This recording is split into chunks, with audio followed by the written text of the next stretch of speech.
তো বন্ধুরা আজকে চলে এসেছি নতুন একটা ভিডিও নিয়ে। দেখো খাসির মাংস নিয়ে নিয়েছি 2 কিলো, পেঁয়াজ আছে 1 কিলো, আদা রসুনের পেস্ট আছে 300 গ্রাম, জিরে ধনে মৌরি আছে এখানে 100 গ্রাম, আর লবণ পরিমাণ মতো, তেজপাত, রসুন, শুকনো লঙ্কা, কাঁচা লঙ্কা, মিট মশলা, জিরে গুঁড়ো, বিরিয়ানি মশলা, লাল লঙ্কা, কাশ্মীর লঙ্কা, গোটা জিরে, হলুদ, গরম মশলা। চলো বন্ধুরা আজকে ভিডিওটা শুরু করি। আজকে নতুন ধরনের রান্না করব। তো কীভাবে রান্নাটা তৈরি করছি খাসির মাংসটা, তোমরা পুরো ভিডিওটা দেখতে থাকো, তাহলে বুঝতে পারবে। চলো বন্ধুরা শুরু করি। তো দেখো কড়াইটা বসিয়ে দিলাম। তা 2 কিলো খাসির মাংসের জন্য 200 গ্রাম তেল লাগবে, 200 কি 250 গ্রাম। তো হাফ দিয়ে দিচ্ছি, 250 গ্রাম মতো দিয়ে দিলাম হাফ। দেখো তেলটা গরম হয়ে গিয়েছে, তেলের মধ্যে দিয়ে দিচ্ছি গোটা জিরে, তেজপাত, আর এখানে আছে এলাচ, গরম মশলা, দারচিনি কাঠ, শুকনো লঙ্কা, রসুন, 5 ফোড়ন। দেখো তেলের ঝাঁঝটা বুঝতে পারছি আশা করি।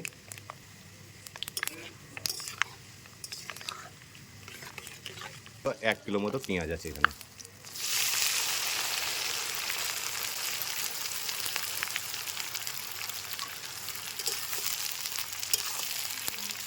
আর এই পেঁয়াজটা নরম করার জন্য দিয়ে দেবো নুন, পরিমাণ মতো নুন। আর নুনটা পরিমাণ মতোই দিতে হবে।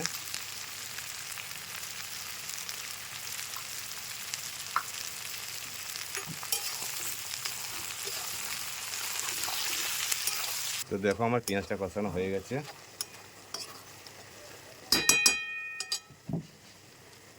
এবার দিয়ে দেবো টমেটো,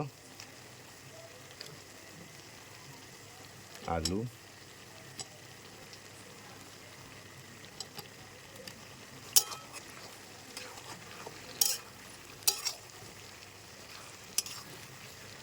এবার দিয়ে দেবো আদা রসুনের পেস্ট।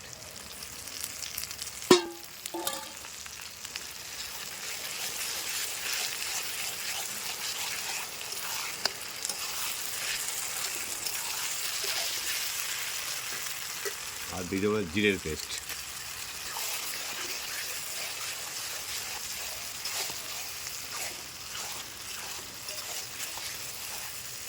তো সব কিছু ভালো করে কষে নিতে হবে। এবার দিয়ে দেবো লঙ্কা গুঁড়ো, মিট মশলা,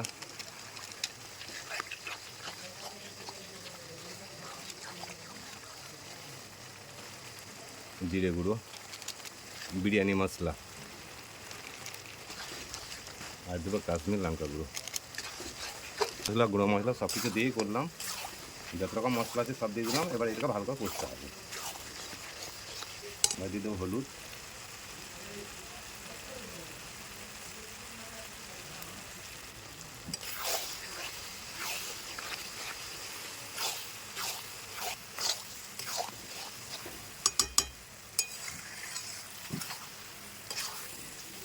মশলা সব কিছু কষানো হয়ে গেছে। এবার দিয়ে দেবো খাসির মাংস।